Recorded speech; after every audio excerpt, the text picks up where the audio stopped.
Bi-layer in the first place all characterize the evidence from archaeology as being of a hypothetical nature. I want that to sink in, because I'm being told that the Book of Mormon is being proven false by archaeology, and it's not. And I am being told that the Bible is proven true through archaeology, and it's not.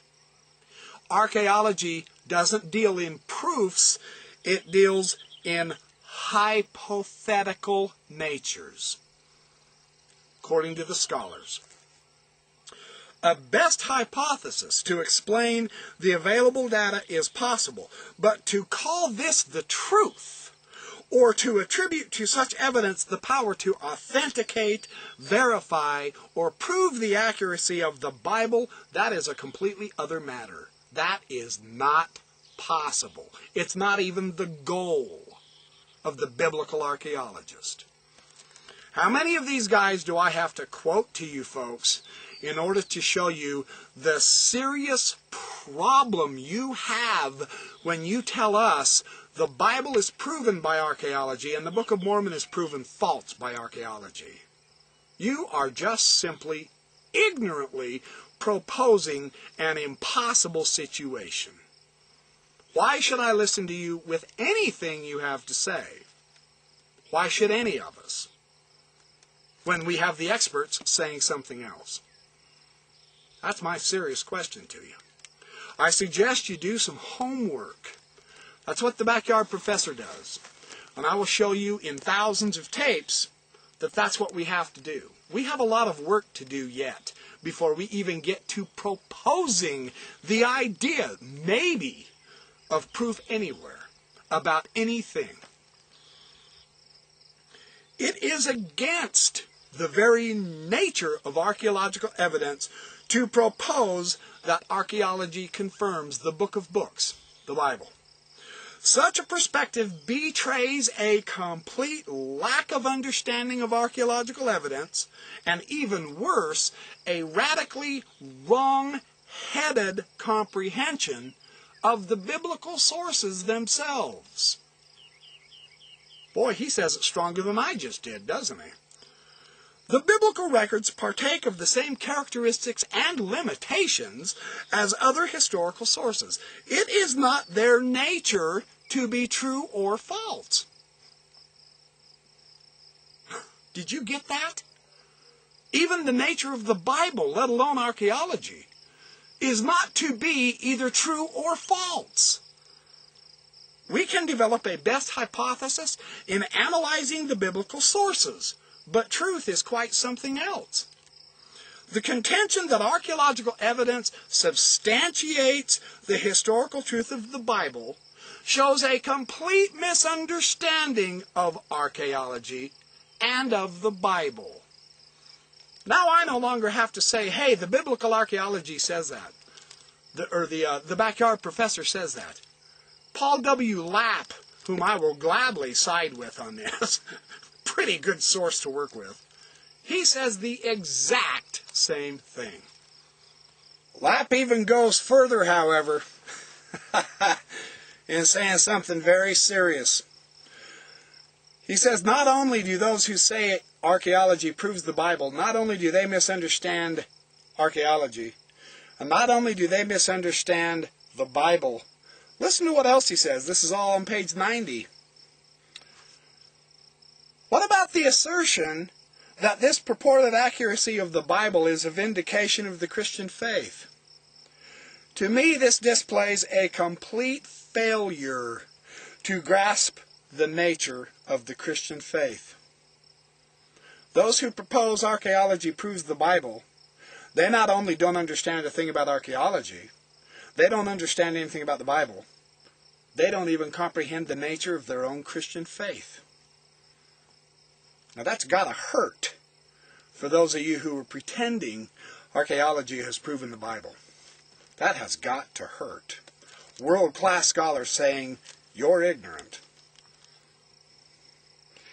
It is the height of sacrilege. Are you listening? It is the height of sacrilege to think that archaeologists in their layers of dirt and tatters of walls would have a key to answering the question, is the Christian faith in God true? It is veritably the idolatry of falling down and worshiping stones, or archaeology. You have become idolaters. That's a death sentence in your own Bible, folks. You better think this through before presenting this argument to me anymore.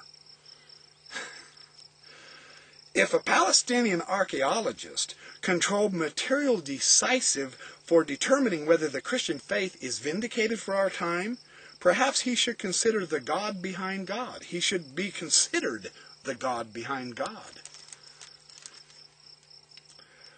That is a slap in the face to those of you who love to pretend archaeology proves the Bible, from one of the world-class scholars, Paul W. Lapp.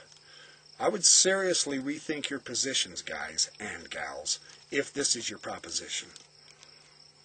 John L. Thompson's very interesting analysis, The Mythic Past, Biblical Archaeology, and the Myth of Israel. This is a 1999 source. John L. Thompson has become somewhat of a very serious, what I would call a seriously informed, serious skeptic about the Bible and Israel as far as that goes. What he says is fascinating in relation to history and the Bible and archaeology. We are confusing naive realism with historical method, according to Thompson. However much archaeologists might need a story world to flesh out the bones of their history, or however much they might wish that the Bible's nations were scattered among their potsherds, the wish for the Bible to be history has only confused the discussion about how the Bible relates to the past. The Bible's world does not belong to the discipline of archaeologists. Whoa, that's interesting. The Bible world does not belong to the discipline of the archaeologists. It has never been found in any tell, not even Jericho or Megiddo. The question is not really the simple one of historicity, whether the Bible's tales in fact happened or might be dramatically illustrated with the help of biblical archaeology's naive realism. Of course, there was an Israel. The name itself is already used at the close of the late Bronze Age in Merneptah's Egyptian monument, referring to the people of Canaan and the military campaign into Palestine. It is not this Israel that the Bible deals with, however. Our question involves more complicated issues of literary historicality and reference of metaphor and literary postures, evocation and conviction. The Bible doesn't deal with what happened in the past. The Bible doesn't deal with what happened in the past. It deals with what was thought, written, and transmitted within an interacting intellectual tradition. It's very interesting. Very interesting indeed, in relation to the archaeology proving the Bible. It's a wrong approach.